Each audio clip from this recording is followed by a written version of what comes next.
live. Gosh, I love live.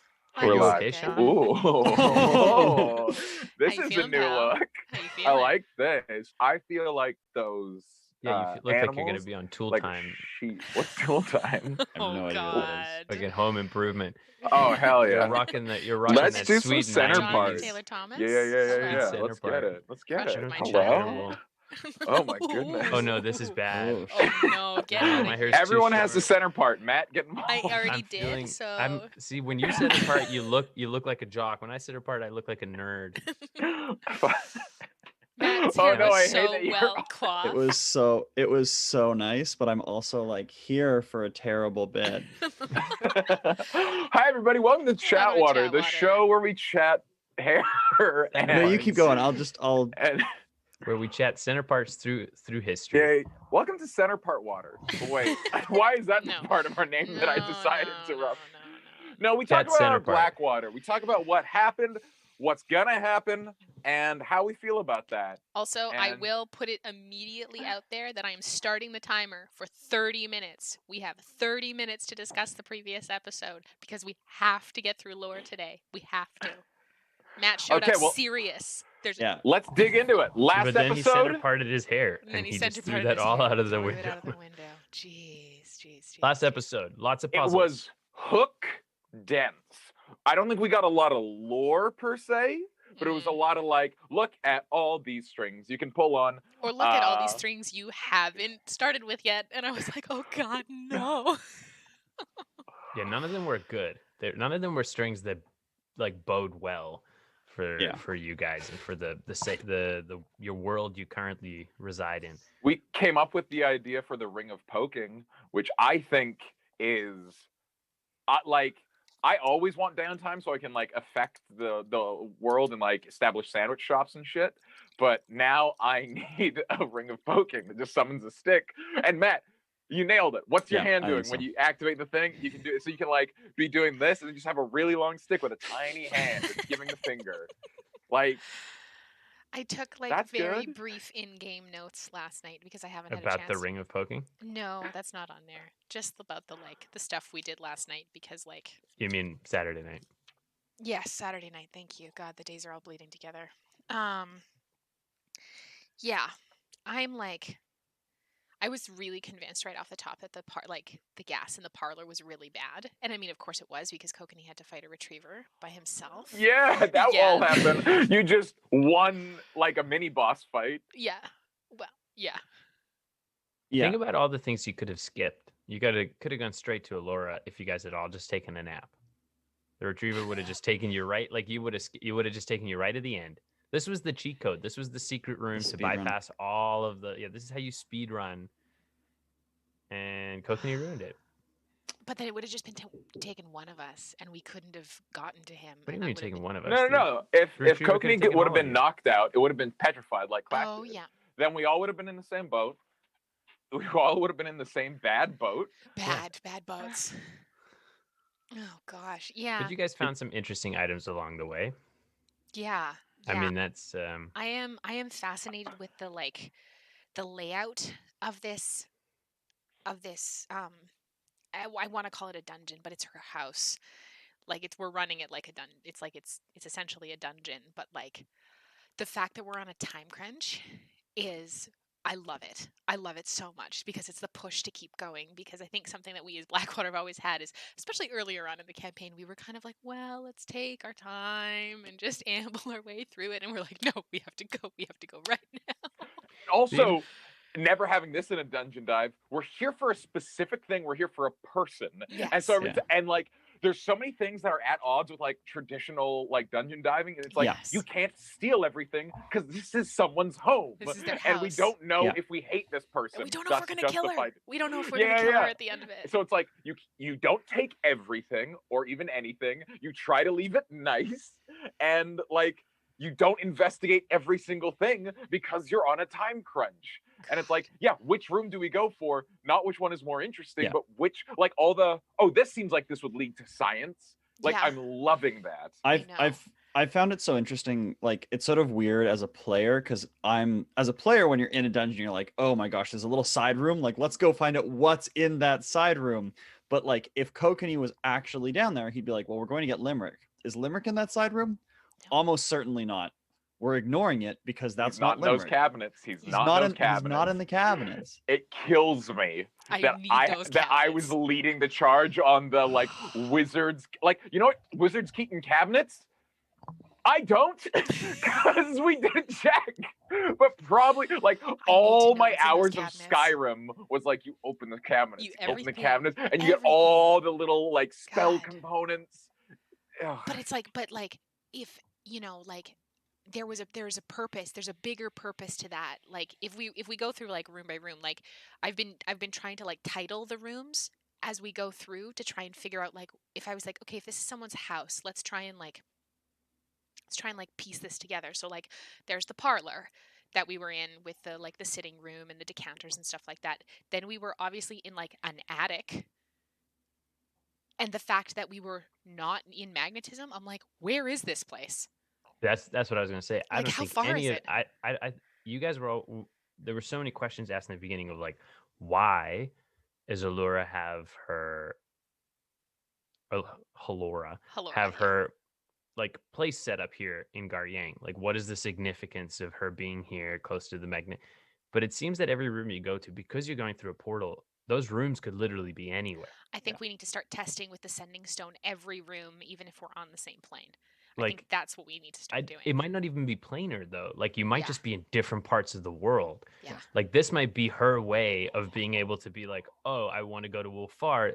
My study's in Wolfar, and so I go to my study, and then there's another door that lets me out into Wolfar. Do you know what I mean? Like That's you some guys, Howl's Moving Castle shit. you Yeah. guys Hell aren't yeah. checking. Totally. You guys aren't checking to see if there's like if I punch a hole in this wall, is there another room, or am I now in like Isocross or whatever? Fucking mixing up all my campaigns. Ice meat? Ice meat, or like there's Ice meat. Ishion. But Yeah, Ice meat's like on there's Terrace. On like Wolfar, every sorry. room could be in a different part of the world. Yeah. But she's also like what we found is everyone who is not everyone who's bad, everyone who is powerful likes to collect weird shit. Yeah. Because everyone you guys run into like has a weird obsession with collecting oddities. Balsum, Adonis, like everyone who we know is innately like has some weird shit going on, collects weird things. I even think about that that witch we in the last Adonis one shot we did when we went to Sigil Yes. has stuff that is linked to Blackwater. It's just Oh like my a God. Blackwater museum. That's And been have almost a year ago. We need to rewatch that because I there know. were things listed that we didn't know relevance to. Oh God, I bet there's stuff. Do you in know what there. I mean? Yeah. Like I Yeah, bet you yeah, if you yeah. go through it now, you'd be like, "Oh shit, that's the thing that we've discovered since Yeah. the one shot." Because that's how Tim works. That's how Tim works. What if that was Halora? What if that was Halora? What if one of her rooms is that on a room? different plane? What if no. Okay, hear me out. This is like a crazy fan theory. What if the woman that ran that museum in Sigil, what if that's like the main museum? Cuz like we found the attic where the things she didn't know were placed. That's the room where all the things she does know what they are. I hate that. Oh, blah. I You hate think that so much. Halora could be the witch from Sigil? I don't think that, but like it would be like Tim Carlson to put that together. Like he drops crumbs all over Well, the I mean, place in the most innocuous of places. it's definitely not. It's definitely fair to assume that the witch from Sigil will make appearance at some point. Some point. Yeah. But and then we meet we get reference to a queen who wants to the when you guys find the bassinet. Yeah. That's so bad. That's so bad. So run me through here because you had a shit ton of revelations that you didn't really fully explore. Yeah. Verbally in the stream. Yeah. Okay. You want to unpack it for us? Yeah, I'll unpack it for you. And please throw other theories in there because this is just my wild lore brain going nuts. So we hear all this stuff about, back when we're in Barmwich, we start, we deal with the illithid, we deal with the mind flayers. They're kind of obsessed with, there was this laboratory where there was a bunch of musical instruments in it. And the markings on them were like vaguely similar to kind of some of the stuff we've seen now. And then we get this, we deal with, and then that's all the stuff with Cora Thorngage. If you don't know what we're talking about, please go check out the Barmwitch arc, which is here in our history and lore section, and as well That's on something we YouTube. actually have gotten to. Yes, we have gotten there. We've gone through the Barmwitch arc in its entirety, and who Cora Thorngage is. She's the worst. She sucks. So if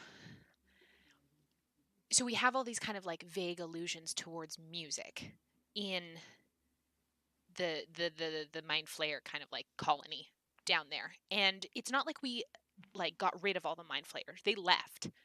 Like they got out of there. They Cora took all of the Glitter Guard and fled north through the Crinewood, and we found that weird circle in the center of the fields where there was a bunch of dead bodies and at least 7, what I think were at least 7 mind flayers plus Cora, and they're gone. And I'm pretty sure she at least what I thought was in the Astral Sea. Like there was an episode when we were in Dresda, here on stream, where Kokanee and Neppy were sitting on the roof, and she like sent to Cora, and Cora made her nose bleed. Like Neppy had to make like a wisdom or a charisma saving throw, and I failed it, and I took a bunch of psychic damage, and she made my nose bleed across planes, maybe across universes now. So then we get to, outside Save Illyria, and we find this mandolin.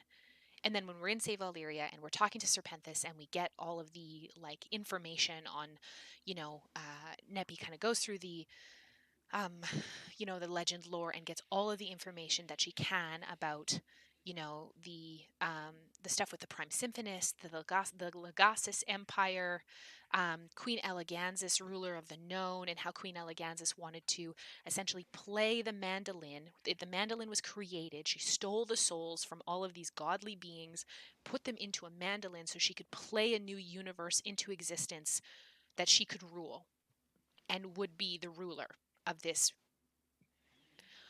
So I was losing my shit because it's like, okay, Nautilus shell, very, very indicative of a mind flare. That's like very simple, like iconography there to there.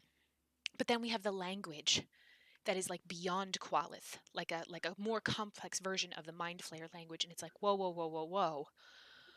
What if the Queen Elegansis, this like all-powerful, very supreme being in another universe, who is trying to create another universe into existence, is using the mind flayers to do this?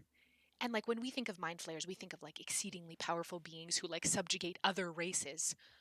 But what if they themselves are the subjugated ones, and they themselves are like the, task people of Queen Elegansis? And then my mind went, oh fuck, who do we know that is exceedingly powerful, arrogant, would want to create a universe that is entirely for her? I was like, what if Cora is Queen Elegansis? What if they're the same person?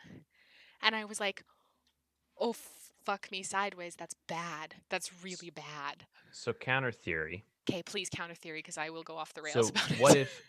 What if Cora and the other mind flayers happened upon this ancient, I assume an ancient race, because the guy had been there for a long time, right? He was he was on a boat. He'd been stuck there for a long time. He was like a mummy, essentially. Yeah. Holding this mandolin. What if the mind flayers discovered this group of people wherever they are in the Astral Sea? They ate their brains, and she has the knowledge from that of how to do it. Interesting. Good So theory. they've discovered Yeah, these people. They yum, and now she's like, "Ooh, I know now how to make my own universe. Now I She's just need gunning the for that pieces." Yeah. That would make sense to me, because my one problem with like Queen of the Known being Cora is Cora got beat by us at like level 9, and like, clearly there's been a fall from grace after the We've mandolin never was fought taken. Cora. Yeah, but we foiled her. We foiled her plans. Sure. Cora was trying to manipulate like basically a local election in Wolfreen. You guys found a room full of instruments because she was looking for the mandolin. Probably. She was like Yeah. finding instruments and being like, bring, no, this is not a magic one. And then like trying all of the different instruments. Yeah. Yeah, I think Yanis is like Korra has become aware of what the Queen of the Interesting. Known I is like doing. that. I like But that. I think her, from what we know of the Queen of the Known, her power level over 9,000. Yeah. Korra feels like a local threat, you know. But this is a bit like metagamey as well, but generally there is always an antithesis to the mind flayers. Like in a lot of the D&D stuff, there's what the ith, right? The Gith. Or The Gith. the Gith Yankee and the Gith Sarai. They're like they fight the Yeah. so there's a chance I can't speak that the Queen of the Known is Gith. Interesting. I have no idea. I just like, and then the whole thing about like our envoys. I was like, what are they sending? Mhm. Like what it was in that nautilus shell, like describing as a bassinet for a baby. Like what is the baby? What? No.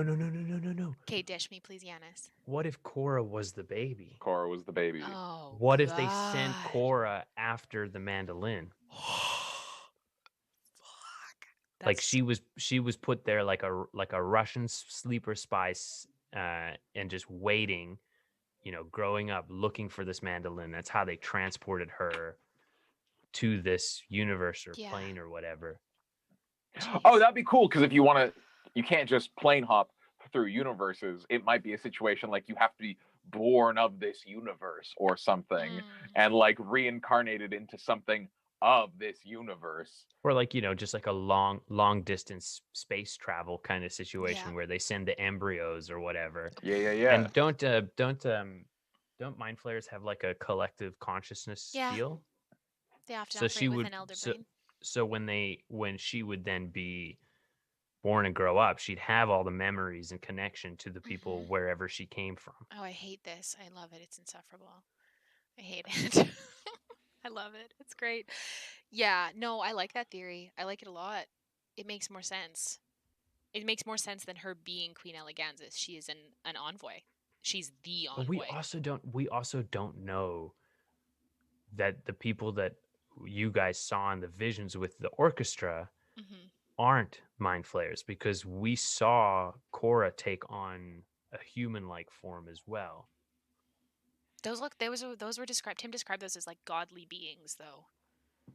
I don't think they were anywhere close to a mortal being. Oh yeah, and when mind flayers are mind flayers, they get all squiddy. No, I know. I was just thinking like if it could be her offspring of some sorts that she sent. Because it said what was the first line? It was our heirs or our envoys. envoys. You sent it to me. Something new flesh. Let our something. envoys carry our symphony through silence. When her flesh is born anew, the aria will become a duet. Okay. Also, our symphonies through silence, clearly space travel. Go ahead, Matt. I want to talk about something that Yanis talked about last time, Okay. which is the idea that the solstice and Pelor Yeah. is some sort of like one time a year where The like planes universe like convergence, convergence happens of some variety. Oh. And Korra, what did we know she did if she's working with Queen Elegansis in theory? Is she tried to take over Pelor's holy city of Wolfrine.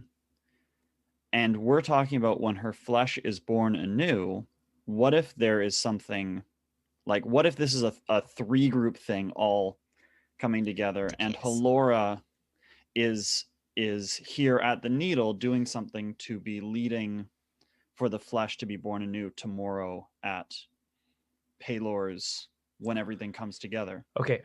Follow me on this, right? Yeah. Halora is doing research on making something with traits of all of the different things that she's been kidnapping. Yes. She's looking at Warforged. She's looking at Changelings. She wants to know why they can do the things they do. What if she's Frankenstein's monstering something to be reborn in flesh? Channeling the power of whatever happens on this. What if we just walked into a room where she is building a body for something to be born anew For into something to tomorrow? inhabit. Oh, Tomorrow on okay. Palor's I know you day. pitched this theory to me last night, Matt, and I didn't Yeah. fall onto it, but No. now this makes more sense now. Bleh. Okay, but so it says for them to sing a duet With Cora. With Cora. with. Is it Or with rather, Cora? the aria becomes a duet. Yes. Yes. So an So- aria is a single piece of music, like is one person. Mhm. So, but I mean, is that the queen So well, back wherever? okay, so what if Queen Eleganza, Queen Eleganzas, can't come to this universe for some reason? Step one, that she has to get her instrument back. Step one is she sends Cora. Cora is like her child, and then takes over the Illithid and is using that to basically try to get this instrument. Second piece is she is sending something else, which is Halora, for some reason, is creating a body to arrive in. At We which still point don't know. We still don't know that Halora is not Cora. we don't, but absolutely she could be. But then, flesh born anew, this body becomes inhabited by whatever is being sent, Mm-hmm. and then the duet is theoretically Cora plus this creature, which is then able to wreak whatever havoc is required on this plane, Yeah. get this instrument back, and take it over. Okay. Even crazier idea. Okay. Even crazier idea. Okay. We have 9 minutes. 9 minutes. You guys found brain drugs We Yes. did. Yes. where they distilled someone's memories or knowledge into a vial. Yes. Mhm. Correct. The queen Mhm. takes Cora and she has Cora eat the brain of her child or whatever, and they distill it into a brain drug that is the brain or the person that is her, her child or whoever. She sends that to this universe, and with the help of Halora, they build her a new body, a new flesh. And then they put the brain drugs in her, and that's why she needs the mind flayers, is because they're the ones who can like pull that out of you. Maybe, and we'll figure it out next time. There's so much happened last week, and we're Okay, touching moving on one point. We discovered a pirate god exists. Yeah. With the funky door. Yeah. We discovered a Minotaur god. There's a Minotaur god. Well, because That's Kruha was super- touched on in the Maker's one-shots, or the two-shot. Kruha was Bingo's goddess, and Bingo was a Leonid paladin, Mhm. essentially. And Kruha is worshipped in the southern part of Katona, where there's a lot of more would be considered more bestial races, like elephant folk and lion folk and more Minotaur. That's where the Minotaur are from. They're from Kotos? Yeah, something like that. Down in the southern part of Katona, because the Amonkey's up north, and then I'm curious I love that. what it stirred in letters. Yeah. Where he's seen this before, or what the association is. Do you know what I mean? You know as much as I do. No, I 'Cause, know, like- but I love that. I was imagining some sort of like flashback of you remembering your. You would have remembered if you hadn't given up the memories. Maybe. Oh, devastating. You would have remembered if you hadn't. You gave up the memories, and now you don't remember. As far as Letters has ever known, he was born in the scar. Like, No, That- I know, but what exactly were the memories you said you gave up? basically everything prior to like me being 5 years old and being purchased by Baba. It has to do with your parents. Not 5 human years, 5 letters years. No, Yeah, but yeah. still, it has to do with your family. And maybe Letters wasn't They born in worship the them. scar. Because we've Might already not have been born established in the scar. we've already established that there's essentially a slave trade. You grew up where- on We- grew up on a Serengeti somewhere. We had established, I believe, in game that I believe it was Alamir Buckwild who was stealing Minotaur from the material plane and taking them to the Scar. Yep. So yeah, if I had been banished, if I went to the Scar, then that would have meant that yes, I was a Scar native because I was born there. Is that how that works? I don't know. It's your native plane, the plane where you are from, the plane you are born into. Well, that's interesting because if my species is native to the prime material, but I'm born in the Scar. No, I it's don't not know your how species, it's you as a person. Okay, so yeah, if I was born in the Scar, then that would answer that question. And if I got, because that would have been a wild twist where it's like, Letters, you got transferred out. I was like, sweet, gonna go over to Jungle's Conch, have a brew. And then it's like, no, you're on like the Serengeti somewhere. But we'll never know. We'll never know. We Because smashed Letters the doesn't saving remember. throw. Well, I believe it'll send banishment. To my understanding, will send you to like a random spot on that plane. Yeah. Oh yeah. So you wouldn't end up. It'll put you in a demi-plane for if you're from the material plane. Yeah. It'll put you in a demi-plane, and then if the concentration is dropped, it'll drop you If we were exact. on the material plane, Yes. which we don't know. We don't even know if we were on the material. That's why I said every room we have to test with the sending stone now. We've got like, well, here's the thing. That sending stone theory, not great because wizards probably insulate their fucking portal homes that you can't send in and out. Dead zones. Like dead zones. We don't no know cell for phone sure. reception. No cell But reception. we got like 4 more minutes left of the half-hour clock. Minotaur God, a lot of questions. Very excited. The big weeks question from mark. the upper plains, like. Oh yeah. And the like, oh man, like the platinum all that band. Platinum. I was like, fuck, 3 feet of platinum. Don't let Urkin see it. No, like, no. That's like because like in the other campaign that was set in the Terrace universe in Ishion, like the group that I play in has a skyship, and there are platinum bands that surround a giant hunk of Saracite that help power this skyship, and that's the runes are what essentially allow these Saracite to power the ship. So like if we can get that piece of that piece of platinum with those runes back to Seva, they could potentially build skyships again. And then like, also, what an amazing reclamation for their people. Like you also found a name of a shopkeeper that you recognize from a different campaign. Yes. Yeah, what's Tude? What is Tude? Tude is like a gross little man who runs. Imagine like the antithesis of Adonis. Not suave, not debonair, just a gross, tiny little human man. Or maybe he's a dwarf. I don't remember. But he's like also doesn't know what he has in his shop. He collects weird things. He sells it to you for either obscenely expensive or nothing. Like my warlock in that campaign, she loves erotica novels. Like that's her that's what she loves. She loves like the like more stupid the erotica novel the better. So she would always go into Tude, like because Tude is like a traveling salesman. He has a cart, and the cart like travels around, which is why the business card said Murdoon, which is a dwarven town on Ishion. And then whatever town he's in, he travels around, and he's always in the place where you like. You don't expect. You always he's in the place where you need him to be, and you don't know how he gets there. But he always has something very like either not exactly what you need, but very close. Like he was. Do you remember the human that was trapped in the zoo? In the zoo, Toot is the reason why that guy is in there.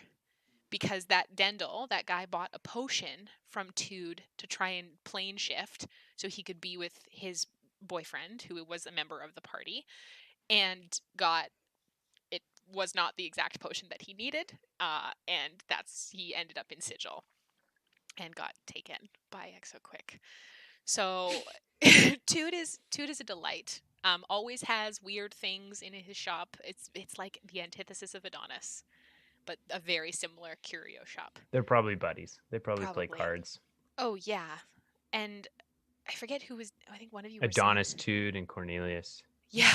Weekly card games. I love that. Well, and weren't we saying before stream or before we started streaming today that Adonis probably knows Halora? Who was saying that? I was saying that. Yeah. Oh yeah. Because the Could very be. He first could be item one of that her you guys romantic found, guests. What one did of the you very say, first, the Kokanee? very first thing you found, the Yeah. placard said an oddity shop, and I was like, oh, that's for sure from Or she's Adonis's been place. to Adonis's Yeah. shop. I was saying to M that I like Adonis's things always turn up in all of these places that you go, or like things that link to him. And I was saying to her, I wonder if he purposely sells like items to these people as a way of like keeping tabs on them somehow. So like he meets these powerful people and he's like, "Oh, you seem someone I should be interested in. Like, why don't you take this interesting item?" And they're like, "Oh, As that's a cool." gift. And then there's like a bug in it or some like magical thing that allows Yeah. him to I, like spy or listen. Because Erkin, he had connections to Erkin, like he has connections to like if we We got assume that she 40 got one of seconds, people. if 40 we Well, assume he seconds. got an oddity from her, like he has connections to her. I'll leave the thought that Adonis often has presented himself as somebody who's super chill and relaxed and has been like just sort of like drifting around, like seeing what the world has to offer and collecting stuff. What if he's playing like a far, far more active role in everything than we were expecting? Oh, I Like, do not doubt that. yeah. I think because I can't say anything. I think he's the harmonic. I mean, I know he's the harmonic keeper. Like he is involved in the like construction of the universe. He is way more crucial than he would Listen, ever I make will himself. not, I will not, I will not say anything. Speak Oh my god. out of what is it? I will not kiss and tell. Things that I have learned. Well, my alarm just went off, and we have All more right. questions than answers. Should we roll that intro? Let's roll that intro. roll that Let's Roll do that it. intro.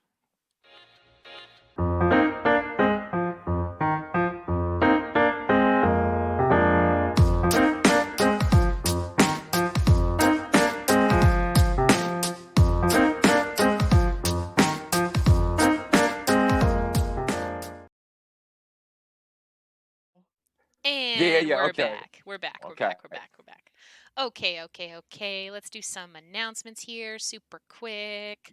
All right. So a big thank you to, oh my God, where is my cursor? On my screens. A big thank you to our sponsors, Legendcraft, a nerdy woodworking company from Calgary, and Silverwing Armory, a paper products company from Muskoka, Ontario. These two companies have amazing things for all your RPG gaming needs. Check them out. If something tickles your fancy, enter the code Blackwater at checkout. Legendcraft also has a new Kickstarter. They've started, which is the Make 100 campaign. They're making flip coins like D2s that double as an 8-space tracker on the other side. So type !Legendcraft to get in on the action, and they're only making 100 of them. We gave away our last Legendcraft tracker on Saturday. If you are the person who won that, I don't have your address yet. Embrose2, please message us. I don't have your address and would really love to send that out to you.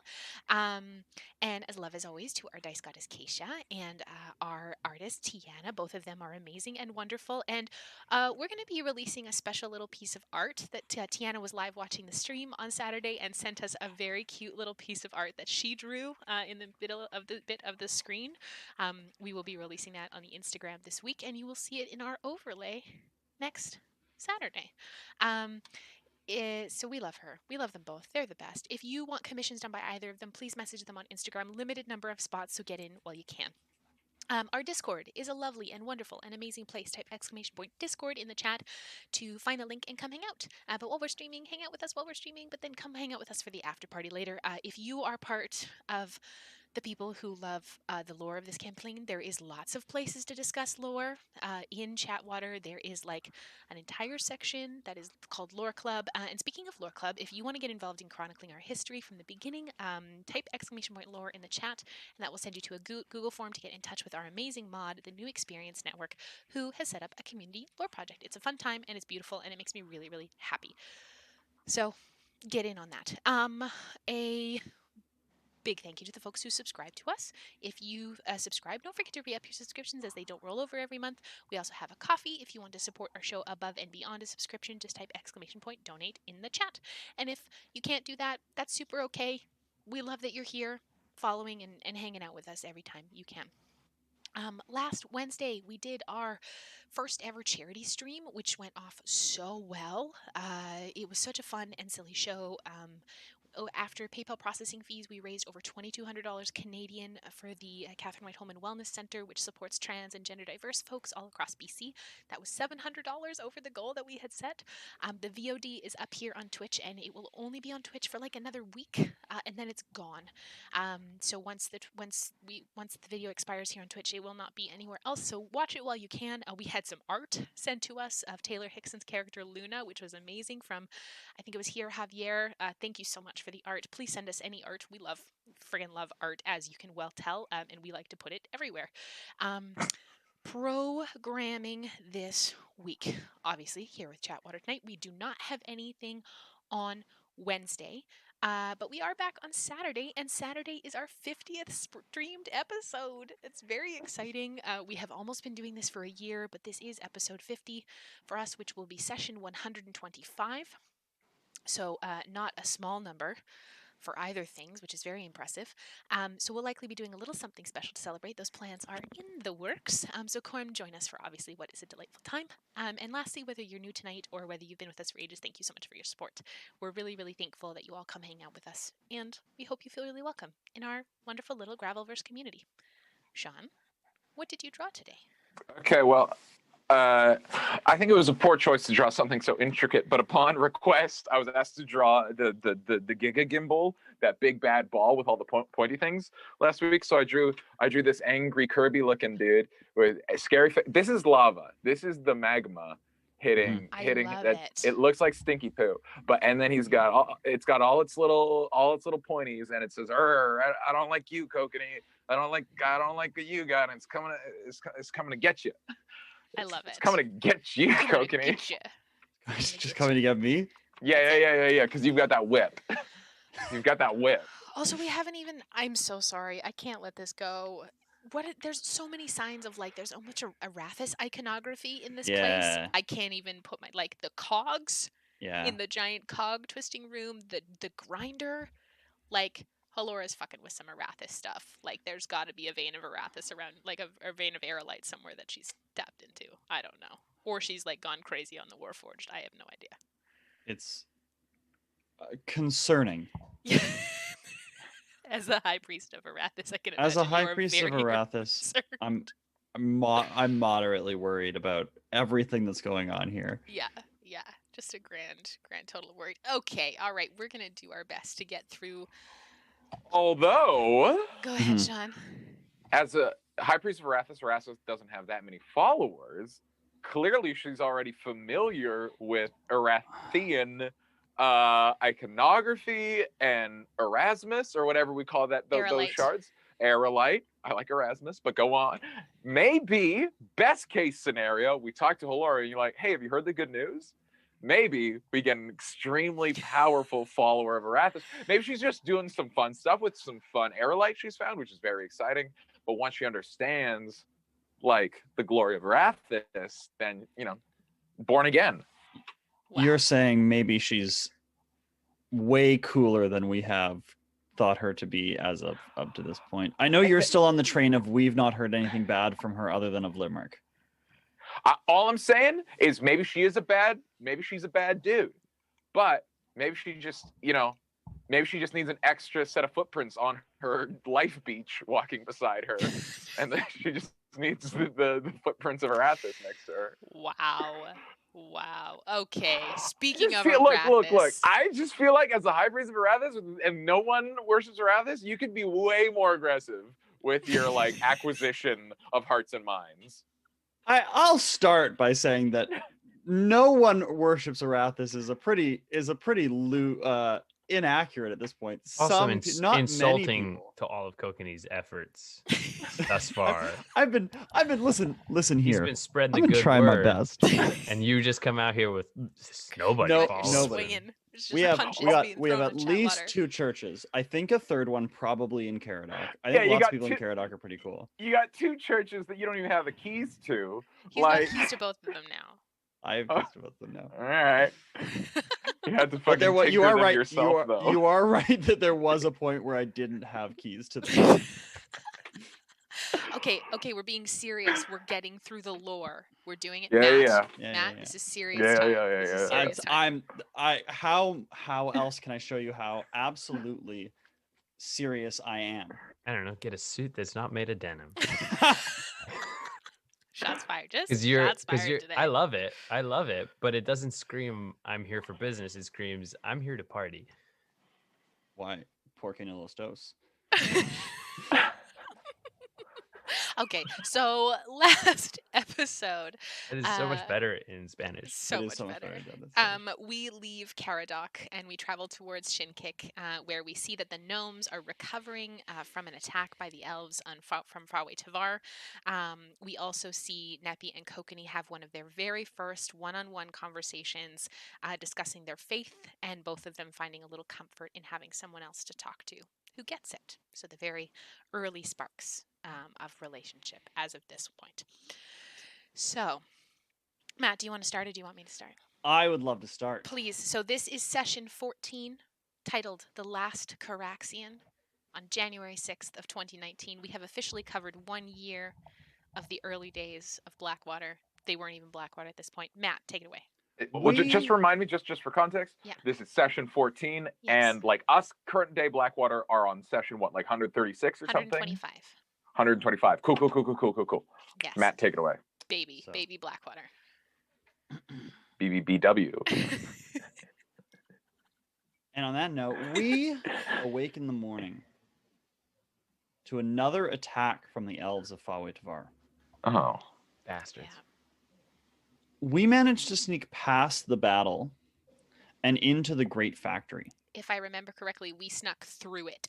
Yes. We walked. The boom tube factory? Yes, we So- fought our way through the battle to get Yeah. into the factory. We're Okay, like, so great, this is a distraction. did you sneak or did you fight your way through? Because Half you of the guys have party never snuck, been very good at sneaking. Half of the party snuck, half of the party fought Yeah. their way through.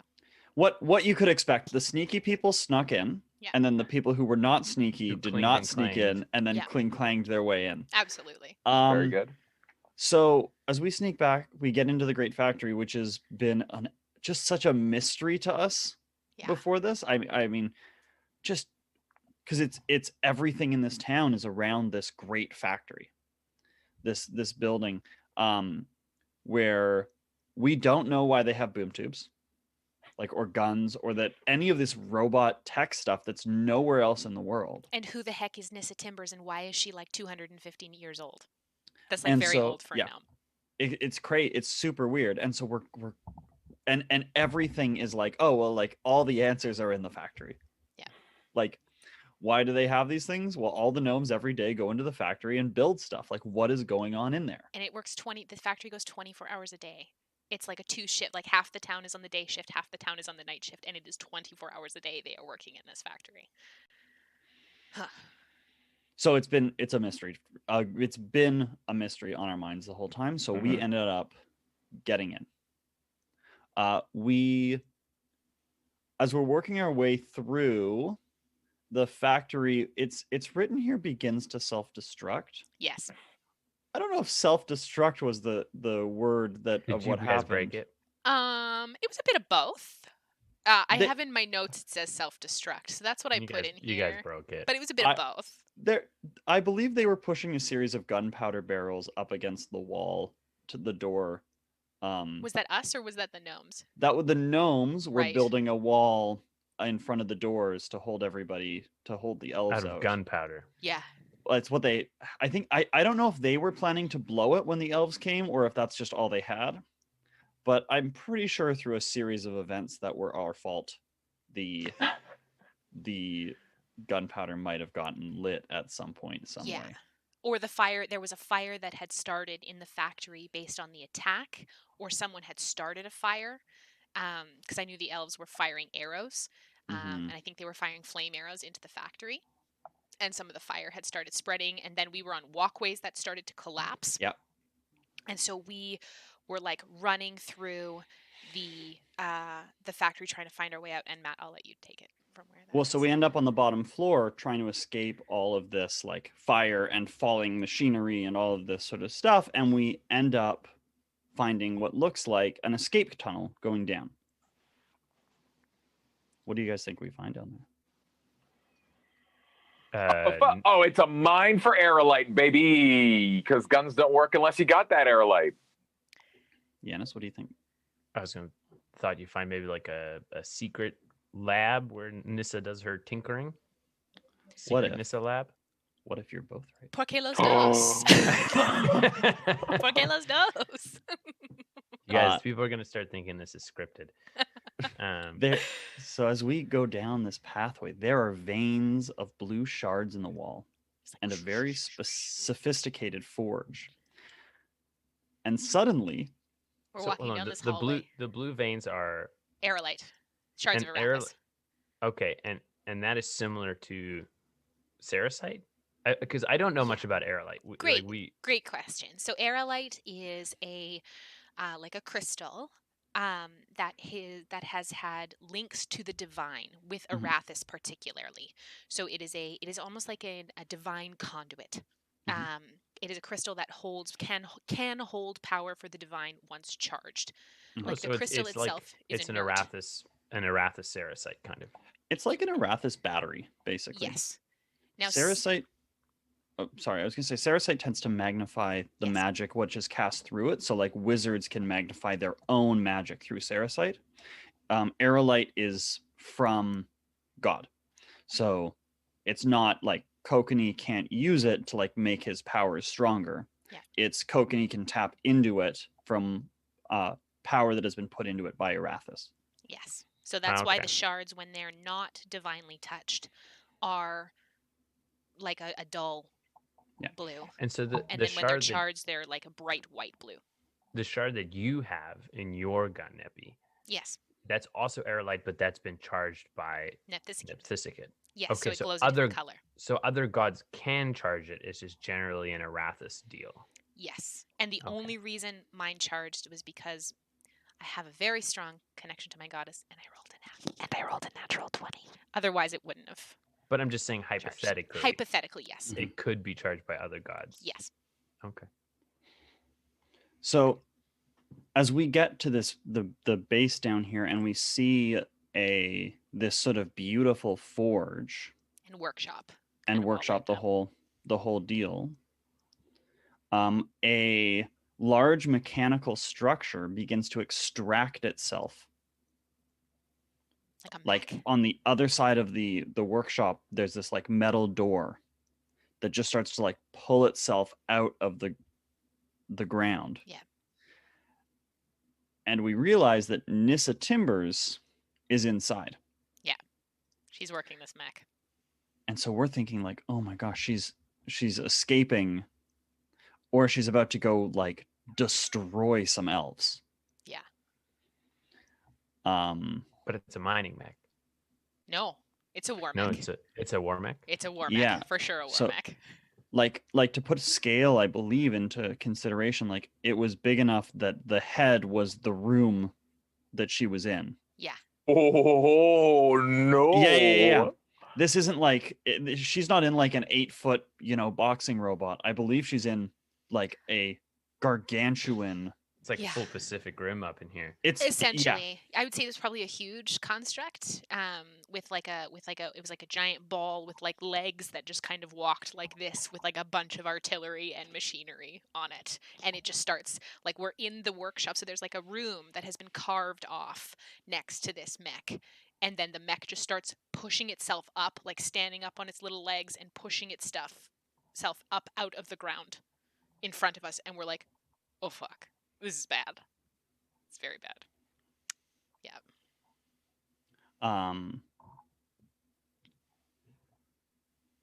Yeah, so I just want to refresh. What's your relationship to Nissa Timbers? We'd at never this met point? her Are you- before. Oh, we'd never met her. So you just see a gnome in a mech during a battle while well, so a factory is destructing self-wise Her or otherwise. factory. the has only to thing be that noted, yeah. what we know is that this, a gnome is the leader of this town, Oh boy. has lived a weirdly long time, Has has connections to Arathis.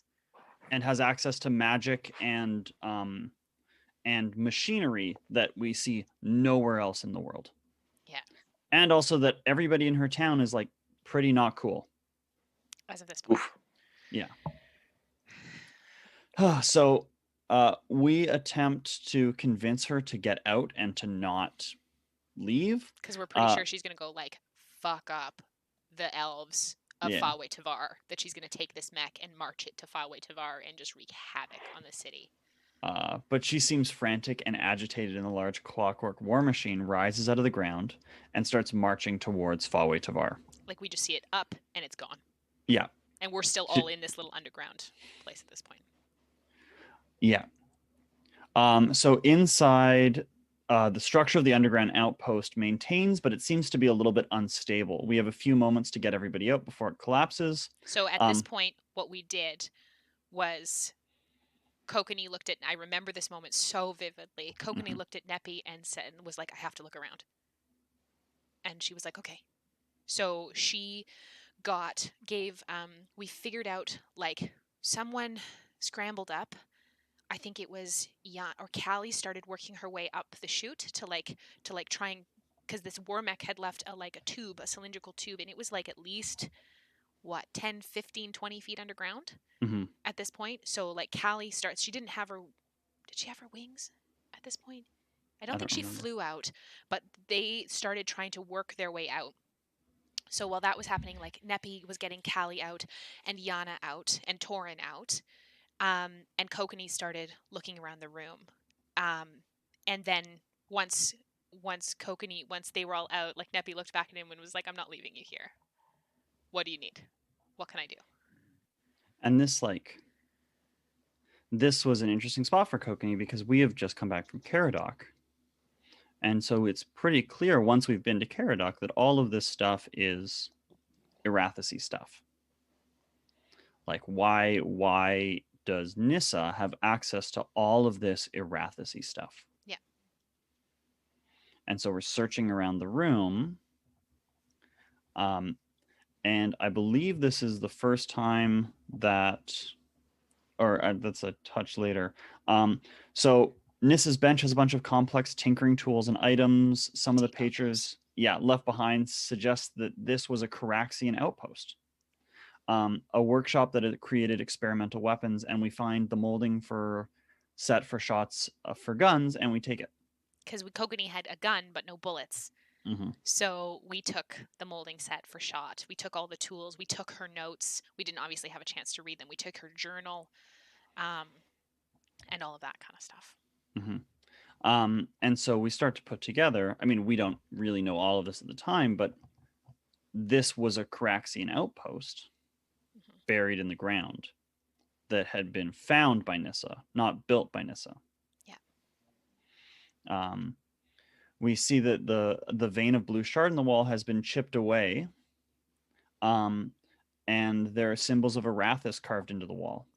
Like, we're talking like inside of a jail cell, like frantic, mind not yours, fully there, like carvings into the walls. Like, so Nissa's been chipping away at the Eralite to use it to start powering things like the boom tubes and like Crank in the little guy, the automaton that we found in the general store. So she's been chipping at the stuff away, and she's been down here like frantically and like really all over the place, just getting all of this stuff from Arathis and trying to make sense of it all. So this I mean, we don't know at this point that like Caradoc had huge series of outposts, or we had some idea, but not to the extent that we do now. But this is the time where Kokanee is like, I think maybe this is a good spot to pray for the first time. But he doesn't really have any idea how that would go. Because not only has he never done it, but other than watching Neppy, he's never seen it done. And I remember I remember there was this moment where Kokanee looked at Neppy and goes, "How do I do this?" I was like, "You have to pray." I was like, "Okay, prayer." I was like, and then Neppy actually told Kokanee the same thing that she told Letters on Saturday.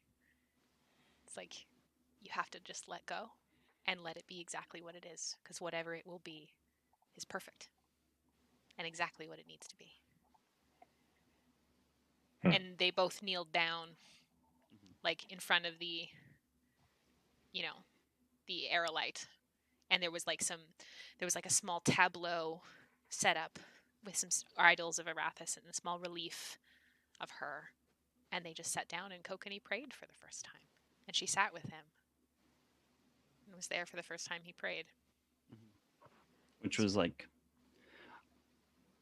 I think that this was a big moment, like from last episode to right here for Kokanee and Neppy, where like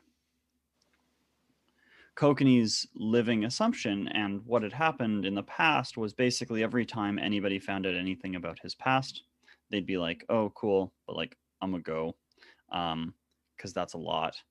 And he sort of showed just like a little bit of it to Neppy last episode. And then this session, not only is she not like upset at him or disinterested in him like as a person, but she helps him with this, and guides him through this in a way that he wasn't expecting another person to do. And I remember that first time you rolled a religion check. It was the very first religion check you'd ever rolled. The cleric who was not proficient in religion. No.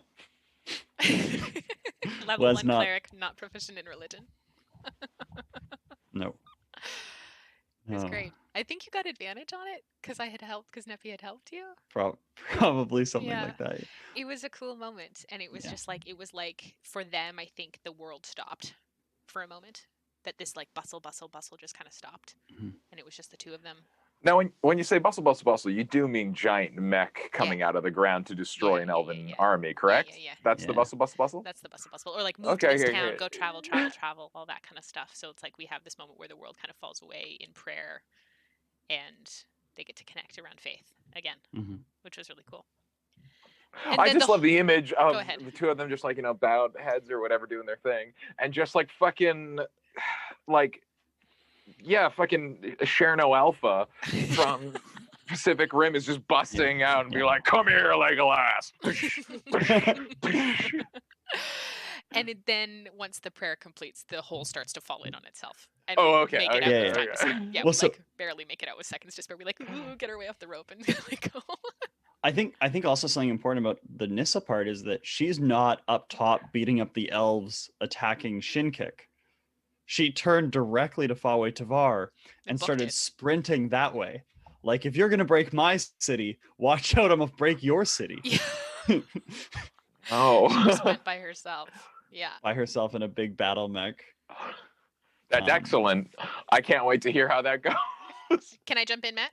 Absolutely, please. Okay, so we scramble our way back up to the surface, and we finally kind of like survey the grounds. The elves have been either retreated or they're defeated. Most of them had retreated at this point, and we like take a survey of the scene, and we see that Nissa's mech has essentially carved its way through the forest. It is just like gone directly in the direction towards Fawe Tavar, and we're like, fuck, we can't catch up to her. She's in a mech that has like 20-foot stride. Like we can't follow her fast enough. So we realize that we need to rest. So Neppy and Callie, with some of their magic left, go and start healing some of the injured gnomes, while Kokanee essentially sits down and just starts pouring through Nissa's journal that we had taken from the outpost down below. So at the beginning, Nissa starts discussing the outpost, that she finds the outpost, the little like workshop, with a small following of gnomes that had left Barmwich. So originally, because Barmwich is a halfling and gnomish town, but through some reason, a bunch of gnomes had kind of left because they weren't okay with the way that things were going, and Nissa had kind of left that charge. But that was 400 years ago. So Nissa's like over 400 years old for a gnome. Huh. Okay. Which is old. And so Nissa, through her work, started building the town around the outpost. Her writing then starts to speak about the reliefs of Arathis and the symbols and this prophecy of chaos. So we'd heard tell of like Arathis talk about the chaos when we were back in Caradoc, and now we see it here in Nissa's journal. Like she's also been having these visions, and it seems closer to the present. Her writing starts to get more obsessive, and frantic, like she's having these visions and she can't control them. She speaks about the chaos re-emerging, and she focuses continually on the fact that they're running out of time. She's like, there's no time. I have no time left. I have to do this, but there's no time. And then she starts writing about four beings set to bring the chaos: a Triton, a Goliath, an Aarakocra, and a Dragonborn. So the Aarakocra is Zacchus of Soral. So Soral is known as the City of Wind, and it lies at the top of a mountain where the passage between the air plane and the material plane is the thinnest. Soral is sent to be this like city that is floating in the clouds, and that's all she's written down about it. She also knows, though, that Zacchus is the head of the Thexan Academy, the most prestigious magic school in Wolfar, which is located in Fatway-Tavar. Fatway-Tavar. And if you remember correctly, we had Which I some do, tell of course. the Thexan Academy because we had originally set out to go to Caradoc, and the first time from the Dragonborn that we had met, Soren Brightwing, who had Naturally. sent us to Caradoc because she was trying to get into the Thexan Academy. Wait, so the Thexan Academy is super racist and elvish, Yes. correct? Yes. But their headmaster is An Aarakocra. Aarakocra. Yes. Okay. Yes. So Nissa then writes about a dragonborn traveler who was coming through Shinkik, who was a student at the Magic Academy, who discusses an audience that she had with the headmaster, who we assume is Soren Brightwing at this point. So she describes The Dragonborn. the correct? Dragonborn that we knew. Okay. Yes. It's all coming together. She describes Zacchus as an eagle, Aarakocra, with very large wings, kind of more traditional like bald eagle coloring. The student was sent towards investigating Mother's Eye and was stopping in Shidcake towards heading north, towards the ruins of Caradoc. So Soren Brightwing had been through here, and she had met with Zacchus. She describes him as cruel and callous. So Nissa's journal then kind of descends a bit more into more chaotic stuff, and there's drawings of clouds and tornadoes and this image of a serpentine creature that's with wings that is weaving its way through the clouds with heavily shaded dark eyes with electricity surrounding it, almost a storm serpent flying through the clouds. So this is all like Kokanee is pouring through this journal, and as we, as Neppy and Callie kind of reunite with the party after like their healing, Torren comes up to the group and says, so he had been gifted these two, was it daggers? And by Arathis, and Arathis had inducted him as into the Order of the Crystal, not the Order of the Crystal Shard. It was the way. Oh, let me look at my notes. Sorry, I want to make sure I'm getting it right. In any case, like Arathis had said to Torren, like, you are the last Caraxian, like, this is really important. And so I think mechanically, Adam had wanted to multi-class Torren into a blood hunter. Ooh. So he was playing a drunken monk at that point. So Torren was a drunken monk and had mechanically wanted to multi-class him into a blood hunter. So he and Tim got to talking about how to do this. And narratively, how this works was he had to insert a shard of Eralite into his chest. So he comes up to the group and says, I need to do this. I need help. Can you help me do this? So we were like, okay, sure. So Torren shows the place where he's thinks it's supposed to go. He's like, it's supposed to go here, above my heart, with the place where Arathis had touched him and stuff like that. So he lies down, and it's essentially like Kokanee on one side, Yana over here, and Neppy on the other side, being like, okay, we have the High Priest of Arathis. We have the medical knowledge. We have the smallest hands. We have the smallest, stablest hands, which are Yana's. Because we don't want to fuck this up. So Neppy essentially uses every amount of medical acumen that she has, and is she's feeling around on Torren's anatomy and is here. You need to insert it directly here so it does not pierce his heart. And it needs to go right there. This is just the scene from Pulp Fiction where Uma Thurman is overdosing and fucking John Travolta has the shot of adrenaline, and it's like, here's the little dot on the rib cage. You got to do hard so it goes through, but not so hard that you kill her. Yeah. And it sounds like Spooky in this case is John Travolta, Yes. and that's terribly exciting. And so Kokanee was like there, like, you know, as like making sure the shard of Arathis was like charged and all of that kind of stuff. And so Neppy's like right here. Kokanee prays to Arathis that is like, if you want him to do this, you need to light this shard. Like, you need to, because the shard was inert at this point. And so Kokanee prays, he has to roll like a religion check, and the shard alights. So we're like, okay, here we go. So Neppy makes the cut with like a scalpel, and Yana inserts the shard into Torren's chest. We're just like out in the middle of a field doing this. Really, truly field surgery. And I think we all had to roll like a successive series of checks. And it worked. He did become a blood hunter, but the wound did get infected. So it did work. It did work. So this was the first of the 2 times that Adam had crystals put in the hearts of his character. Yep. That prayer also for Kokanee was where he started writing the Bible for his religion. That happened right here. Kokanee had found basically like all of the writings of Arathis were more or less lost as far as we could tell, you know, as she's been gone for 2,500 years. And so Kokanee basically started writing in this book as a process of like creating anew with this basically new lost god. And the absolute first chapter of it is the finding of Torren, and like him being the first new Caraxian of this new generation. He was the last one alive of the past, and he's the first one kind of coming back. And so this, like, while we're sitting over and I'm praying to Arathis, or Kokanee's praying to Arathis, he's starting this book. Trying to get the shard to alight. I want you to read that first. I want you to read that first first page so bad. Maybe one day. It's maybe so one day. good. So maybe the journey. Do a lore club exclusive. Lore club exclusive. Where we record that and we don't even like stream it. We just like link it in like the lore club Discord. Just feel like you want this. I could get talked into that.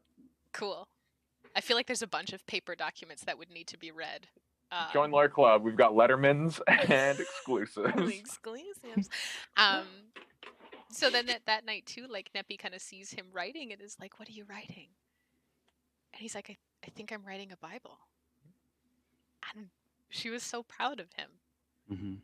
She's so proud of like not only on a day where he's like stepped into prayer for the first time, but her knowing what that process is like to have to, you know, step into like the essentially the figurehead of a religion.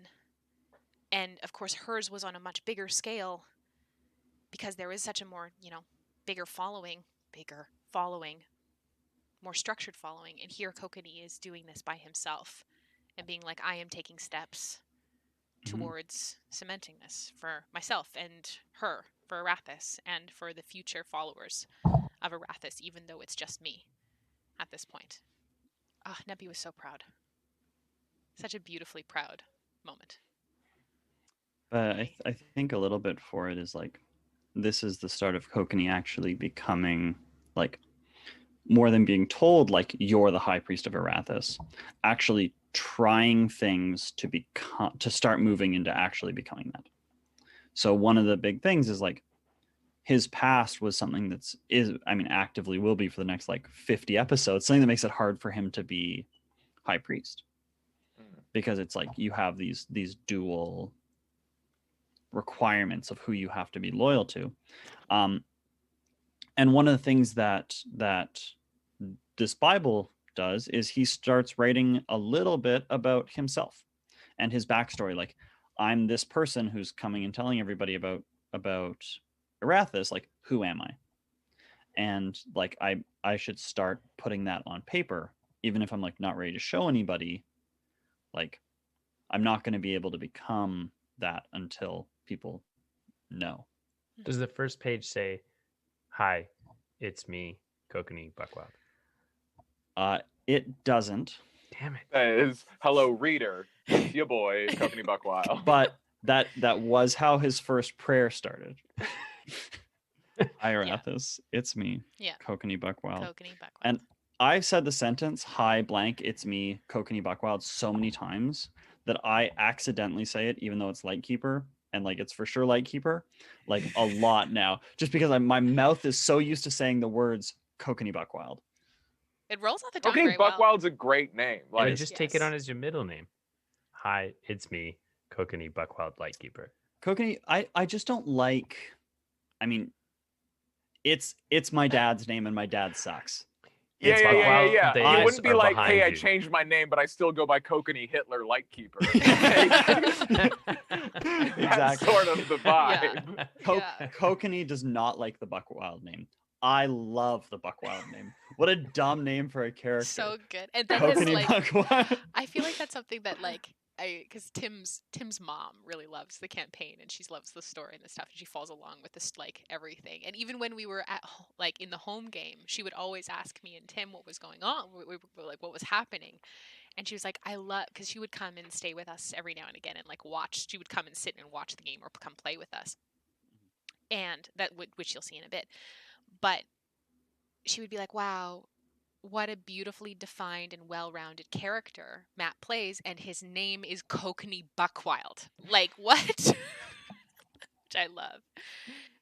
So to finish off this episode, at the very end of the session, Kokanee, is working on his Bible, and Neppy, because Neppy does very like complex prayers.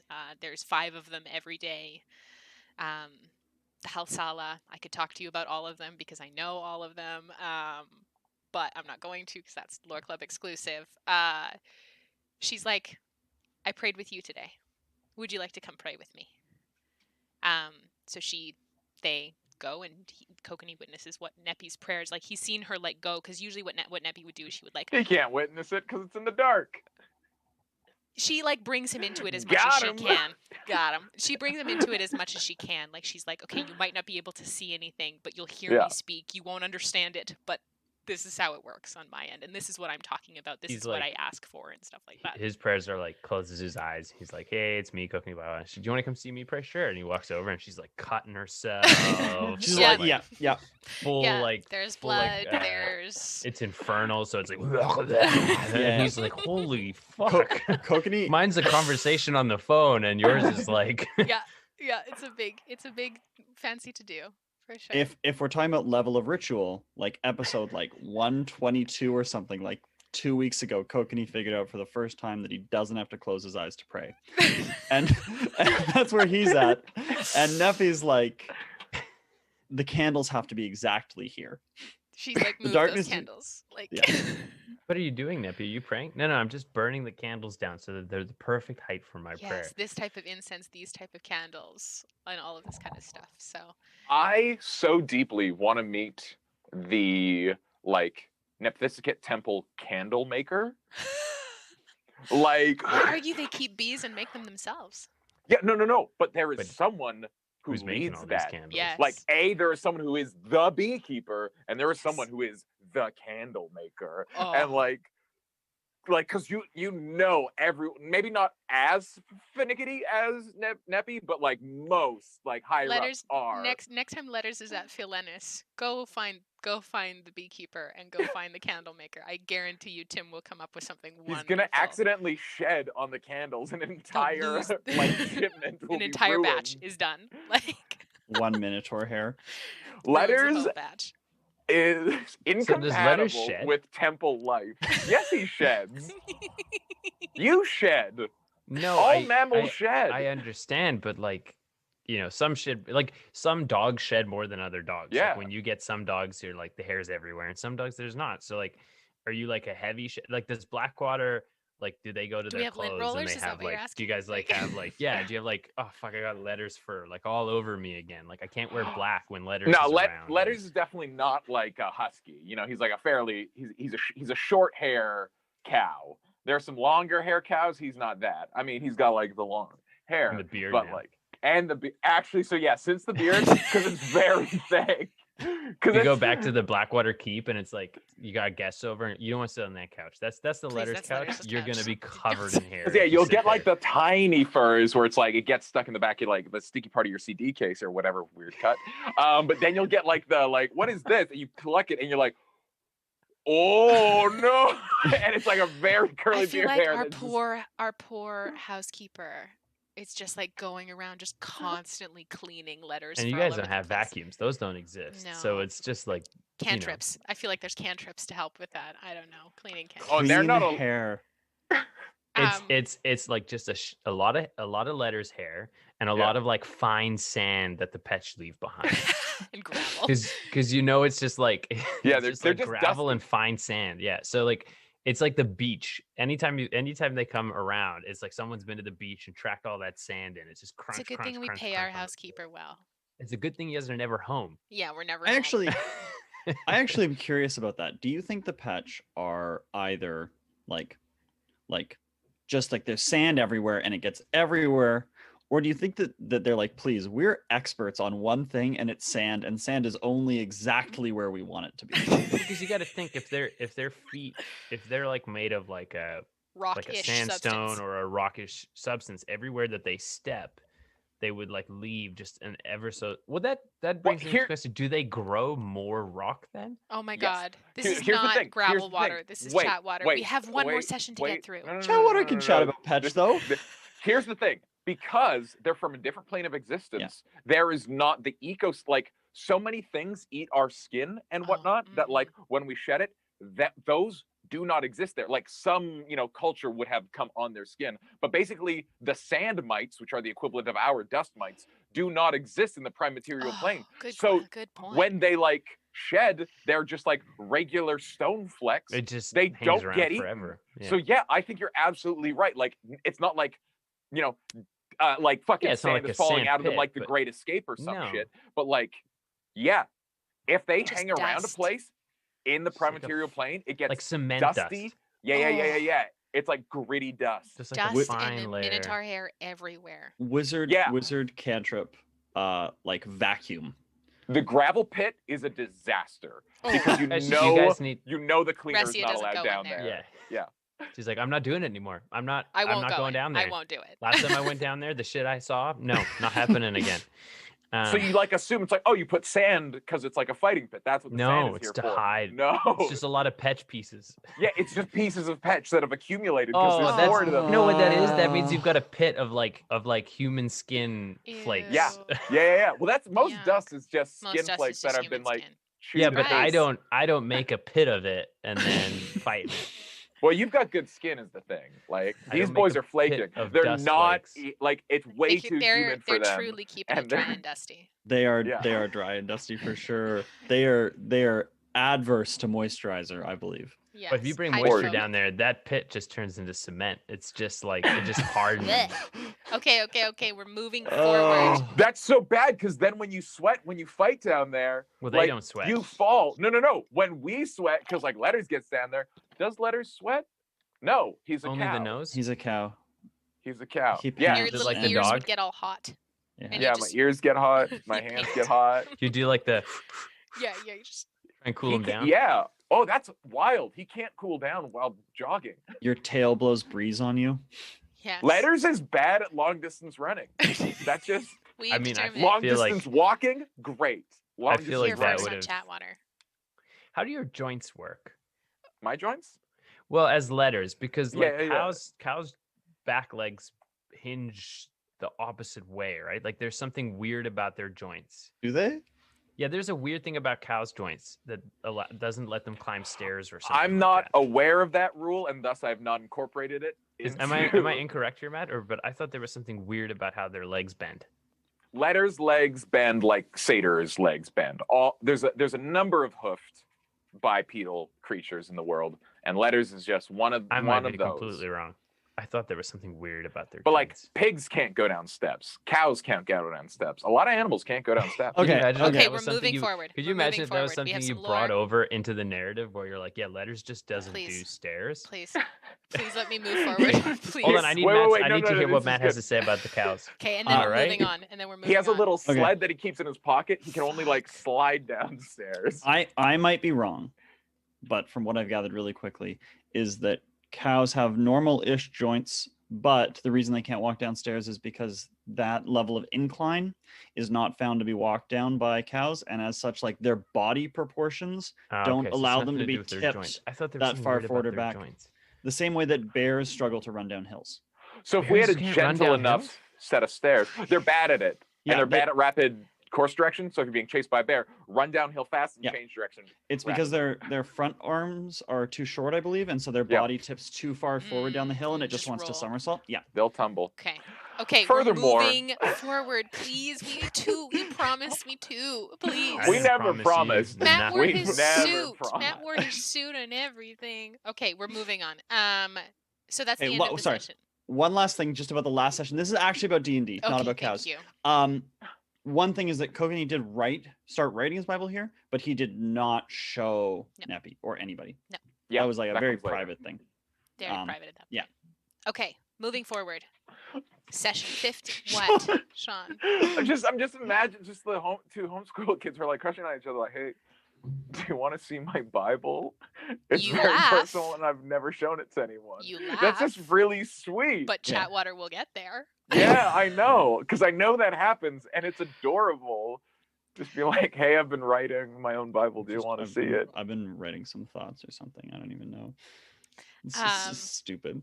Okay, so session 15, the trial of Nissa Timbers. So this session happens about a month later, February 24th, 2019. So we wake up in the morning after our first day, and we get on the road. We're like, okay, well, we have to start following Nissa towards Faway Tavar. Like, that's where she's going. We're going to be behind her. We just have to start making our way that way. So we rest and we wake up in the morning. We have a first day of travel and everything goes pretty smoothly. We're just like literally following in the tracks of the mech. There's like nothing around because this giant machine has tromped through this forest and scared everything off. So we're just like walking through the forest. After our first night of travel, what, Sean? I just remembered that my strength saving throw score is higher than my intelligence score. I could have pushed that thing into the fucking lava. Fuck. Anyways, go ahead. We wake up in the morning after our first day of travel and Callie's gone. So Callie has written us a note saying that she was pulled to a Feywild on a quest and would rejoin with us the moment she could. In real life, Len had some stuff that they had to go do, so we worked it around that way. So Callie is gone at this point. So it's Torren and Neppy and Kokanee and Yana. Just us. So we get some horses. We had gotten some horses from the gnomes in Shincake, and we start riding towards Faway Tavar. On the path, Neppy sends to Mother Hade back at Temple Phalanus and says, my prophecy, what I thought was 1 is potentially 4. So Hade's like, okay, we'll pray on it. We'll try and figure it out. We'll let you know when we hear anything. So first day of travel, forest is quiet. Second day of travel, we realize that we can see the academy, the Thexan Academy, in the distance as we start approaching Faway Tavar. We travel for the rest of the day. We get there probably, we rise early and we get there. And we get there probably around 11 o'clock in the morning. And as we approach, we see a bunch of mechanical arrows, like big mechanical arrows embedded into the border wall, which has been smashed. There's a section of the border wall that is in smithereens. And then we kind of start making our way towards the inner gate or the inner wall of the city. So this outer wall smashed through. We get our way towards the inner wall of city, and embedded in a gash in the inner wall is the war mech with the hatch open. And it's destroyed. It is the legs are broken and bent, the circular shell is dented, the hatch is open, the glass is cracked, everything is a ruin, and we're like, oh no, this is bad. So we start approaching the city proper, and we get through the southern gate of the city. We pose as merchants, looking for a place to rest from our travels, because we look very out of place in the town. You have a human, a gnome, a tiefling, and 2 humans, a gnome, and a tiefling. We're like, okay, well, we're merchants. Yeah, we're merchants traveling together. We're going to go and try and find our way into the city. So people are starting to file in through the town towards the town square, approaching the Thexan Academy, which is in the main kind of thoroughfare. And there's buzz talking that they're on the way to go see a trial, a public trial. So we're like, what? Like, what is? And we're like, oh no. We think like, oh my God, they've got Nissa, and they're going to put her on trial. So we approach, and we see standing on a raised platform, we see Kern Burnman from Svelland Hey. with Mira, or the sandy-haired blonde woman who we assumed to be Mira N, the king's daughter. We hadn't met her when we were in Svelland because she was away on diplomatic stuff. Turns out she was here doing diplomatic shit up at Faway Tavar, and Kern had come up as well. Also on the platform are 2 very familiar figures to us. Who do you think it was? Kamea. Yes. And what's her bodyguard's name? I know this one. All I can think of is Nissa. You're never gonna get this. No.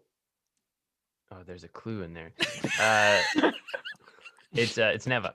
Yes. Yeah! Yes. Kamea and Neva are there as well. And with them, we see a halfling I was like, man. that's pretty rude of you, Sean. Yes. For 6, it was like, I have no faith in you ouch. yet. and I was like, wait a Yes. second. There will be the heat death of the universe before you get this one. So with them, we see a halfling man and woman in exceedingly gaudy robes with Fuck highly you, Cora. highly chromed up halfling soldiers, Gildo. which Spooky like almost collapses in on herself. She's like, oh my God. She's like, what are Cora and Fildo doing here? And we're like, who the fuck are Cora and Fildo? And she's like, that's the governor of Barmwich. And we're like, oh shit. She's told you guys at this point Nothing. that she's. Oh, okay. She hasn't really told us anything. She told us she left Barmwich and that was about it. And they're the reason she had to leave Barmwich. She's like, that's Cora and Fildo Thorngage, and they're the reason I had to leave Barmwich. And we're like, oh no. So they're there, standing gaudily on this platform. The gates of the academy behind push open, and we see Nissa bound by her hands with a gag in her mouth, essentially being pushed out of the academy doors, and behind her walks Zacchus in flowing white robes and carrying a staff or a cane that seems to move with wind. There's feathers and stuff all around, and it looks like there's a small, like little tornado kind of moving around the top. Next to him is an elven woman carrying a bow and a sword, and an elven man holding a rapier, and a tall 8-foot Goliath woman who looks fucking terrifying. And she has hand wraps and a stone necklace. And that's what we see. And there are about 40 guards standing on the outskirts of this platform. Go ahead, Sean. Did I miscount, or was that 3 of the 4 like spoke about We see species? We see the Aarakocra. Yeah, we see the Aarakocra. Goliath. Yeah. We don't And see we the still Dragonborn, the Dragonborn and the Triton. We still need 2. Okay, 2 of 4. Yes. Copy that. So we're clocking this as this is happening. And then as everyone comes out, we file our way into the crowd. Like Neppy and Kokanee, like Spooky, are kind of hanging in the back. Neppy and Torren have kind of pushed their way forward. And the farce of the trial of Nissa Timbers begins, because it wasn't a trial. It was essentially a public execution, is what they had set it up to be. So Zacchus claims out to the crowd that Nissa Timbers has killed General Mergen Riza, who is the acting general of the lead general of Wolfreen, and also killed High Elder Val Gentharis. And there's no opposing arguments. There's no nothing. He just claims that this happens, and then he starts to suffocate her. In front of the entire crowd. He essentially reaches out his hand, and we see Nissa just she's almost encased. Force chokes her. No, it's almost like he encases her in a vacuum and sucks all the air out. So Neppy at this point is not having any of this, because no, this is not okay what you're doing. So she and Torren step forward. But you also don't know that Nissa didn't kill these people. I mean, to be fair, last time you but saw her, she left in a big mech suit to go fuck up the elves. But that's not how you do it. That's the thing. I don't think Zacchus had to go that hard. No. Zacchus could have been like, the mech is right there. This is the thing. And everyone would have been like, yeah, that checks out. But you can't be like, I accuse you. Oh, Well, you because can't. we had known that Nissa, but also timing-wise, like Mergan Riza had been killed in the city of Fawe Tavar, and Nissa hadn't even gotten there yet. Ooh, good point. So she Good had been in point. Shinkik the entire time and hadn't been to Fawe Tavar, and they were pinning it on her. So Neppy and Torren step out of the crowd and are like, no, you're lying. You're absolutely lying. Neppy tries to cast Zone of Truth on Zakis, and he makes the save. Ooh, hate to see that. Yeah. And so she's trying to like Torren's trying to rouse the crowd, and Neppy's like essentially yelling out of the middle of this crowd, like, no, this is wrong. Like, you stop it right now. And so Spooky from the back of the crowd, in one of just the most amazing moments that I've ever seen Jen play D&D, she just yells out, Nissa, let it happen, and casts banishment on Nissa. Pops her out of the shackles and pops her out of the bubble. Yeah. It was fucking brilliant. It was fucking brilliant. And so we like cause a big enough ruckus. Torren starts a fight in the middle of the crowd to get the guards to move off the stage. We just start, and then they start gunning for us. When you say start a fight, is he just punching? Yeah. He like, just starts fucking punching jurors? people. Yeah, and he starts like making his way just through the crowd, just starting to punch people and trying to draw the guards and to draw the like high-powered people off the stage. So Nissa returns a minute later, and we're finally able to like get her, and essentially we grab Nissa, and we're just like, you're coming with us. And so we like get her, and Neva and Kamea, seeing us and seeing what we're doing, start helping us out covertly. But they start helping us out. Neva slips into the crowd. Kamea's like, oh my god, what's going on? And Neva just slips into the crowd and starts helping us out. So Kamea like is rushed off because she's one of the dignitaries, assuming that she got separated from Neva, but she clocks that Neva is helping us. So Yana manages to get Nissa out of the fray and takes her to a bar that we had been at before, the bar that we had been at. And they hide out in the cellar. Like they like manage to persuade the innkeeper to let them hide, and with no real plan of escape. And we, like, Neppy sensed him, was like, we'll come back for you. We'll come back for you. Matt, do you want to take it from here? Because you were the one who was, you and Torren. Yeah, there was a thing. Yeah. Oh, I've heard about this. Yes, please talk about the beautiful plan or no plan that Torren and Kokanee enacted at this point throughout the city. Well, so the first thing was that Torren was still like, Torren was very unworried about his own well-being. Yes. Like, as we said before, as Blackwater generally is. Oh, but he was like many of the people in the party currently are like, if we had to die to save everybody else, we would. Torren was like, there's an opportunity for me to sacrifice myself. Let's do it. I'll do it. Like sign me up. Like, it wasn't, sometimes Callie not will even be if like, it's going to benefit anybody, just purely like, there's an opportunity for me to die. Exactly. I'm here. I'm in. It wasn't far off of that. So we're still in the center as Nissa's being like hidden away. And I believe Torren started fighting with the Goliath here at one point. Yeah. And they had was a monk battle, and we were saying, Kokanee was saying to Torren, like, we gotta go. We have to leave now. We're not gonna win this fight. And he's like, I'll hold them off. And it's like, no, we need you later too, not just right now. Yeah. So Kokanee convinces Torren not to die for the cause right this second. Not yet. Not yet. And Save it. And they begin It's gonna be a plot hook later on. They begin running through the city. And we climb up on some rooftops. And to throw off the guards that are chasing them. Yeah. Go full Aladdin. We did. And I mean, it was like, one of the things that was really memorable for me is that, like, the Eldritch Knight fighter and the monk are uniquely capable of running and killing like level 1 guards. You guys were wrecking.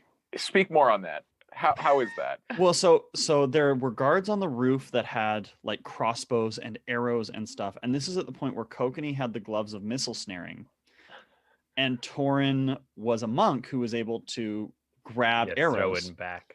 and throw them back, and so they're shooting down, and arrows are coming back up from us as we're going. Yeah, just the whole way, and then there'd be like 3 guards in front, and Torren would be like a foot ahead and be like, flurry of blows, okay, 1 down, 2 down, 3 down, and then just keep going. And then Kokanee would be like pop, pop, pop Yeah. on the rooftops, and they would just they threw. So Kokanee had bullets at this point. Kokanee had bullets. Yes, we had made bullets. So he was just pot shotting them off the roofs. And multiple attack, rapier fighting as well. And so it was just like running through the city where everything was almost all a one shot and just so many attacks.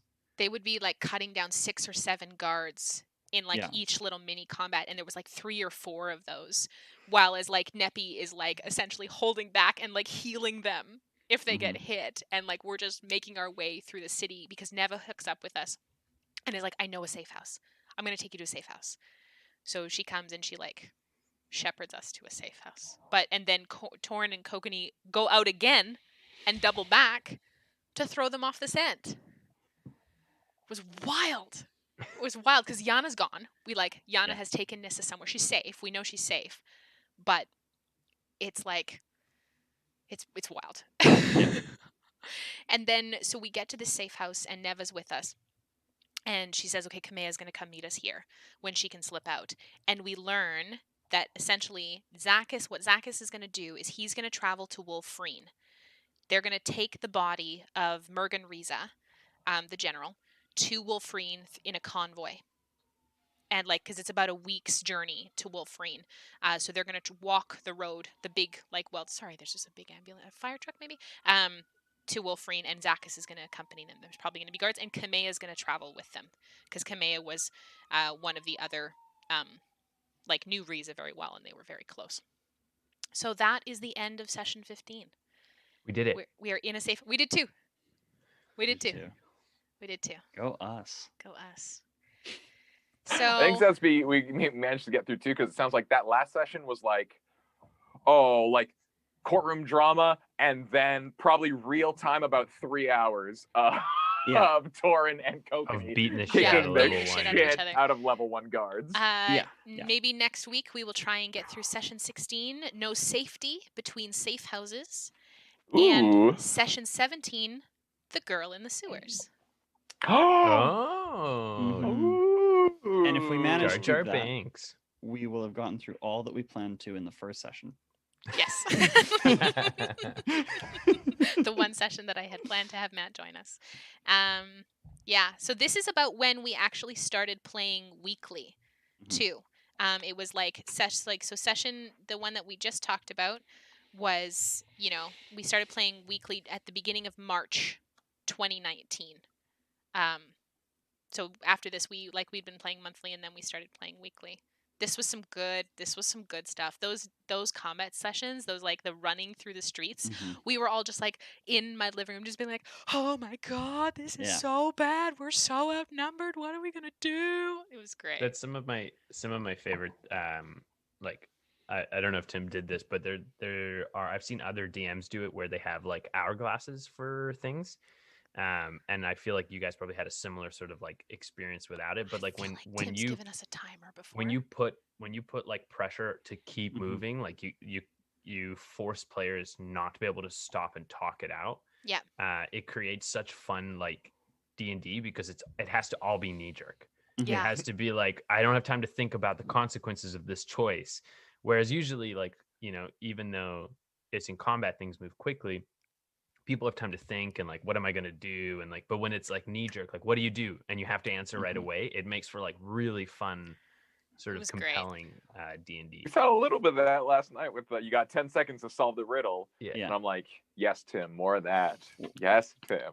I mean, these are big behind the screen questions of how DMs set up games. But one of the things I really like about that sort of setup where it's knee jerk is that players don't have time to talk to the other players about making decisions. And that means that in any party you have some people whose voices are more often the decisions that are made. Yeah. and in these sort of scenarios where everything's rushed, the players who maybe don't often lead the charge on what the plan ends up being have to make those defining choices by themselves, So good. which And is an amazing opportunity. The other super cool thing about it is you end up with people making choices that other players aren't happy with. Mhm. Because when you have time to discuss things, you can be like, what do you guys think about this? And they're like, oh, I don't Consensus, like that. yeah. And then you don't make that decision.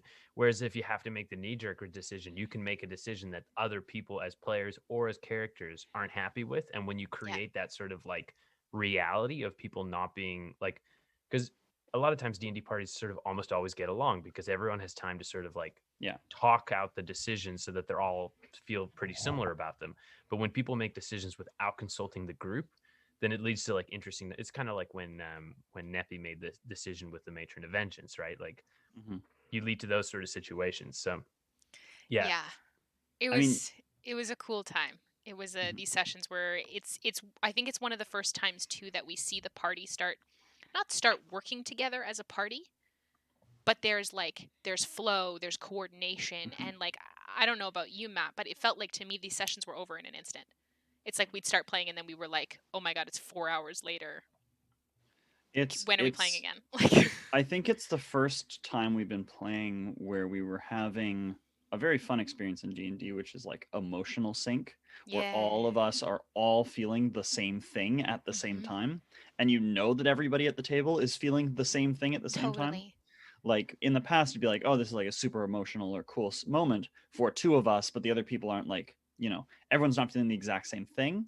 This is where we're like, we're panicked, we're excited, like all at the same time, all around the table. Well, it seemed like the second we came back from Caradoc, it's almost like Tim just turned up the emotional stakes for all of us. Well, and then I think something that Tim and I have talked about a lot is like, I know he's talked a bit about this I think he talked a bit about this with you, Giannis, on the Fireside Chat, and he's talked a little bit about this before, but like it took us a while to put together the pieces of what was happening in this arc so far. But once the pieces started falling together, especially when we were in Caradoc, it's like, here we go. We're synced. We know what we're doing. Yeah. And it was just like boom, boom, boom, boom. And we started acting as a party, as a unit. And that, I think, is when it also helped pave the way for these like emotionally important role play moments to come out. The stuff between Kokanee and Neppy, the party gathering around to help Torren put the shard in his chest, do surgery on him, like us, in the instance collected, like Torren and Neppy looking at Kokanee and Spooky being like, we have to do something, and them just being like, yeah. That's kind of an exciting thing for me too about where you guys are currently at, because I feel like, at the moment with where the game's at, we have so many pieces of a puzzle and we have no idea what the image of the puzzle is going to be. But we know, like, we have all these pieces. We know that there's something to do with music and these musical instruments, and we know Cora is somehow involved. And like, we have all these pieces, and I can't wait, because there's going to be like a series of sessions where they start falling into place and we start getting an idea. I think they're so soon. The thing is, I felt that way when you guys were hunting Rysel. I was like, oh, we're gonna see the piece, and then it didn't, and we got more pieces, and I was like, oh, it's not the direction I thought it was gonna go. So like, I feel like you guys are like on the precipice of like for sure. figuring out what the direction is, and I can't wait for it to start falling in place. I feel like I agree. I feel like in game we are at any point could receive information that would make things click together about the next absolutely terrifying thing that is going to become like the thing that we think about. But not even that. I like not to.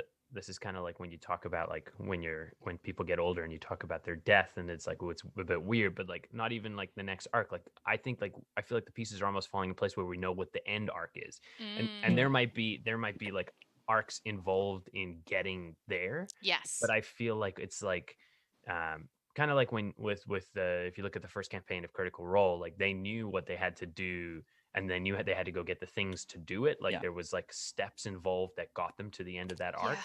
And I feel like you guys are like at the precipice of knowing what like the big bad end game thing is going to be, and then there will be lots before you get there, and lots of stuff you learn, and it grows. But I feel like it's like so close. Yeah. Like it's like, Well, we only get one level every 4 years, so well, yeah, like we got some time. We like when you're looking at it, I don't like comparing D&D games to each other because they're all so different, obviously, but there are some common D&D themes. And so like this building has felt, and I think will continue to feel as long as it continues going with as many portals there are, a little bit like the Suffering game from the McElroys podcast arc, where it's like you don't have a lot of control, you're stuck in the room, you're taking damage and loss to continue to progress the story. And I think that it's very possible the next one ends up feeling a little bit like the Critical Role Chroma Conclave arc, where there's like some huge, quick, unexpected bad thing happens, and then we know like this is going to be a big, huge series of steps to go deal with it. Yeah. It's exciting. I mean, at this rate, when we eventually get around to campaign 2, it might be like all of our children with like Grandpa Tim leading it because the rest of us are too old. Like with the current rate of progression, and Tim has now threatened no more levels. So we're gonna be here. Did he threaten that? I think it was a Yeah. vague threat in the group chat. Listen, don't call him out on it, No, because never. then he'll Tim, double He'll have down. to make good Tim, on we it. love you. Yeah. We love you, Tim. It's all right. We'll just grow emotionally. We don't need stat increases No. or we new don't roll dice abilities here, so new or stats ninth don't level matter. spells. No, Hey, no, Tim. no. Hey Tim, we've grown as people and we've decided that we're emotionally level 20 now. So Well, gosh, come back Saturday. Yes. Not this Wednesday. Nothing's going on this Wednesday. Don't I mean, Spend things time are with your loved happening, ones. but nothing's happening here. Not these Yes. loved ones. And then come Your back and hang loved out with ones. us on Saturday for our 50th session. Guys, 50th Extravaganza. stream Gang, session. you know what would make me so happy if Saturday we went through one of the portals and it was like, oh, we're back in the starting room. Like, I guarantee they don't you we all will. go to somewhere new, but just because theoretically all portal could be somewhere and it's just a fucking branch like Yggdrasil nonsense. You But go it could through the just be like, portal. we're in the wine room again. Oh, guys. thank goodness. Hey, What? Hey guys, what if each room is not in a different place but in a different time? Barf. Stop it. Fuck you, Yanis. Stop all it. right. What if Yanis, that's beautiful. I'm kissing What if away. I'm kissing away. I don't want to hear it, We Yanis. love you guys. Giving Have a kisses. wonderful I don't evening. need that. Take care. Good night. night. Good night. Fuck you, Yanis.